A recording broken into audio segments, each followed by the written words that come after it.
Hello, and welcome to the Smart Injury Doctors Podcast, the injury market's top program for doctors, lawyers, and insurers who want to gain greater insight on how to improve patient recovery results and deliver better services in the U.S. injury market. Please welcome your host, Dr. Jeffrey Allen Kronk.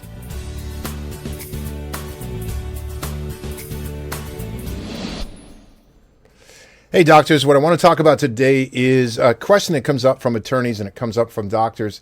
And the question is this, they'll get a response from an attorney that a CRMA, which is a computerized radiographic mensuration analysis, for those of you that don't understand what it is, I'll explain it in just a second, but it's a test for the support ligament damage that can be done to the spine.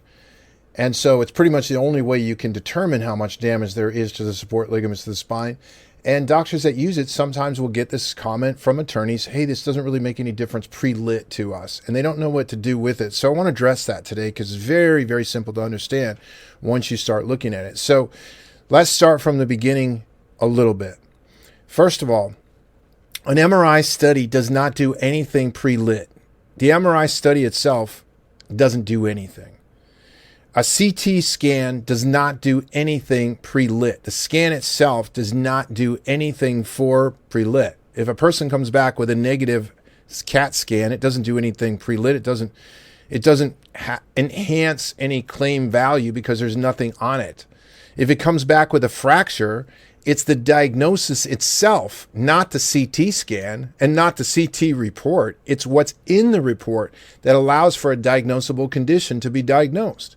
So if a CT picks up a fracture, that CT definitely expands the value of a claim or the value of a settlement or the value of the injury to anybody's eyes. Remember, you as a doctor, your job is to reduce claim value over time. Your job is to take doctors or to take patients that have seriously bad problems and make them better. And when you do that, you inherently reduce claim value. That's what a patient wants. A patient doesn't want you to go, oh, wait, you got a bad injury, and I'd love to have this injury for the rest of my life. I'd like to suffer with this forever because I'm more interested in some claim value. Okay, so what we're talking about when we're talking about attorneys get this idea of claim value, which is fine. That's their job, is to help the patient get access to any benefits they may be entitled to. So in the CAT scan, a positive CAT scan for fracture increases both the pre-lit and litigation, pre-litigation and litigation. An MRI is worthless, right? It doesn't do anything for you at all. The MRI, just because a patient had an MRI, big deal. It's the findings, what's in the MRI that leads to a diagnosis.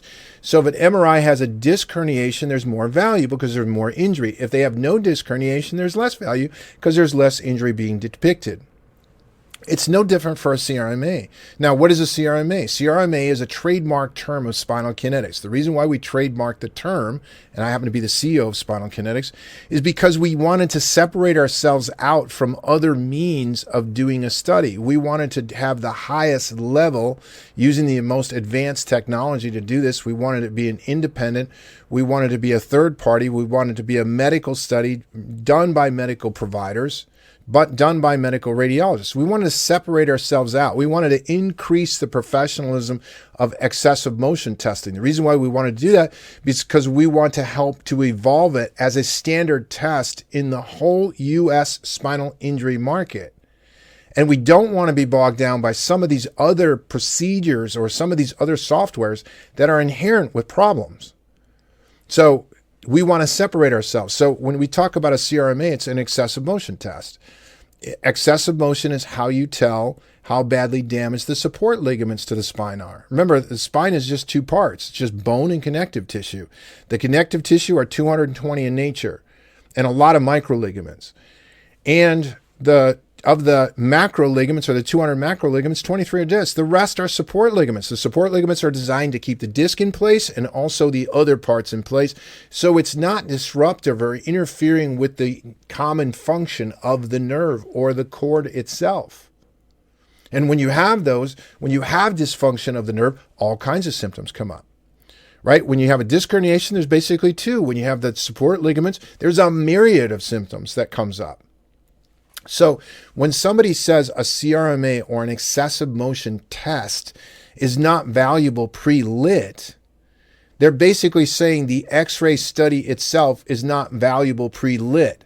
The MRI study itself is not valuable pre-lit. And they're right. An X-ray study unto itself is not valuable. It's what you find on the X-ray. If you find a fracture on the X-ray, that's a more severe injury than if you find a loss of cervical curve. Both can be indicators of injury.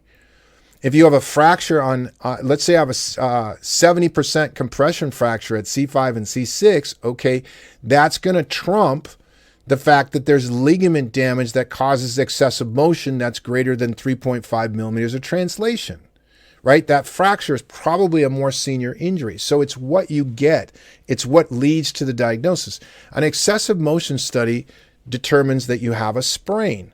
It also helps you to clarify how badly sprained the spine is. It helps you to determine if you have ligament laxity and how much. It helps you to determine and be able to diagnose spinal instability, very serious condition, right? So it's the diagnosis that results from the testing that results in value pre-lit and lit. So when I hear these things, I think, wow, gosh, that's so darn simple. But a lot of doctors struggle with it, right? So if you look, an MRI, so if you have a spinal injury, right, there's only two parts to a spine. There's just bone and connective tissue. Think about this. If you had two parts to your arm, an arm only contains skin and bone. That's it. They dangle from the side. They're very nice aesthetically. They have some function. I guess you can lift them up to get things because, but you don't have any muscles. So they're just skin and bone. So if an arm, lower extremity was just skin and bone, and you said, hey, I got an arm injury, you're assessing either the skin or the bone or both. It's that simple. If you have a spinal injury, it's two tissues, bone and connective tissue. So if you didn't break it, which is a bone injury, then you only have connective tissue injury. On connective tissue injury are the most problematic injuries. Those are the ones that cost the most. The American Pain Association says that if I have chronic lower back pain, I'm going to spend $9,000 to $19,000 medically managing it annually. The Pain Journal says if I have chronic pain from a spinal injury, I'm going to spend around $7,700 to $7,800 a year in additional medical expenses managing it annually. If I get headaches from this thing, the American Headache Foundation says I'm going to spend about $8,900 more per year annually. These are very expensive injuries. So the testing that you're using is determining a diagnosis, and it's allowing it to determine the severity of the condition. If we look at a disc herniation, there can be a disc herniation that's not doing anything to the surrounding tissues. That's a lot different than a disc injury that's severely displacing the nerve. That's a lot different than a disc injury that's impinging on the spinal cord itself. All of them are disc injuries. All of them are disc herniations. And in the disc herniation, the code is disc herniation. Now, if somebody wants to explain how bad is that disc herniation, yes, it goes beyond a little bit of coding. You have to explain it in the notes. You have to explain it in your position paper. Your position paper can be your final report or a narrative report, right? It's the condition itself. So if I look at that MRI, it's going to tell me, oh, it displaced the nerve. Now, there's not a code for that, but there is a code that says, wow, this substantiates radiculopathy. This substantiates the radiculitis that I'm saying is there. It shows why, so I can build even more onto my diagnosis with the test and with the results. It's no different on the CRMA. I can determine the grade and the location of the sprain. I can determine and rule in or rule out if I have a surgical level of excessive motion. I can rule in or out the impairment that I might have. I can rule in or out if I need to have activities modified, such as contact sport type activities. I can determine on a higher level of basis if I have a disc herniation. just from this simple test. And I'm sending out for the disc study if I need it based on a positive test. So I already have a positive ligament injury test. So if an MRI comes back negative, it doesn't matter. I'm using a positive test to make the referral. Right? This is basics. This is 101 ligament testing, what I'm talking about today. It's really, really basic stuff. So it doesn't matter what testing you're using. The testing itself has no value. The testing results are what drive the value. Right? The testing results itself are what drive the value. So if somebody's, like I said, on CRMA, it's always so fascinating to me because it shows the most damage. It shows the most significant spinal injuries that there are, which are the support ligament. There's 197 of those support ligaments or more, right? Their job is to hold the spine and the discs in position. So when they're damaged, they have a much higher problematic. They're more problematic. They accelerate degenerative change in the future. They accelerate it. They have far more symptoms associated with it. And they're far more problematic. The problem in the market is the majority of doctors in the market do not know how to work these injuries up. And that's why we have super high chronicity rates. That's everything that we do in the Smart Injury Doctors program, in Spinal Kinetics. Everything that we do is to reduce those statistics down by providing a tool or tools that make doctors better at what they do so they can get a lot better patient results. But when you're in this injury market, you have to interface with attorneys, and the attorneys are they're very smart people. They're exceptionally well educated. They're super smart. Super high IQs. Go there. Almost no injury IQ. Right? I've done enough. You've done enough. They don't know. They don't know what testing does. So they'll come up with these originations. Well, a CRMA test doesn't have a lot of value pre-lit. It's like, wow, well, what value does the MRI have pre-lit? The attorney's going to say, well, it shows a disc herniation. Good. It's the findings. They'll actually answer the question themselves. It's not the MRI, it's the findings from the MRI that matter in pre-lit and lit. And it's the same when you're using an excessive motion test. Remember, you only have two tests for ligament injury. You have excessive motion testing, which should be done at the highest level and with the highest quality services that you can find, and you have disc herniation. Disc herniation should be done with the highest level of MRI centers that you can find.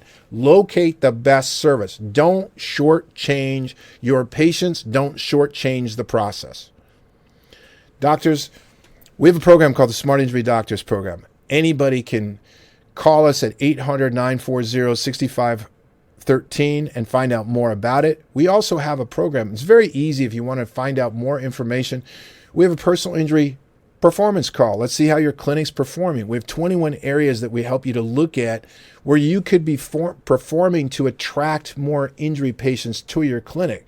Most clinics that take us up on this call are seriously realizing, wow, there's a lot of things, easy things that we could be doing to gain a lot more business in that market. So you call us at 800-940-6513. Check us out on our website at www.smartinjurydoctors.com. Doctors, like usual, what I try to do with these podcasts is just share something that may be of value to you, short, sweet, and to the point. I look forward to delivering you the next podcast. Thank you very much for your time and attention. You've been listening to the Smart Injury Doctors Podcast, the #1 audio production show for professionals in the U.S. injury market that want to deliver better injury services to the patients, clients, or insureds they serve. If you like what you heard today, please leave us a review and don't forget to join us on our next program.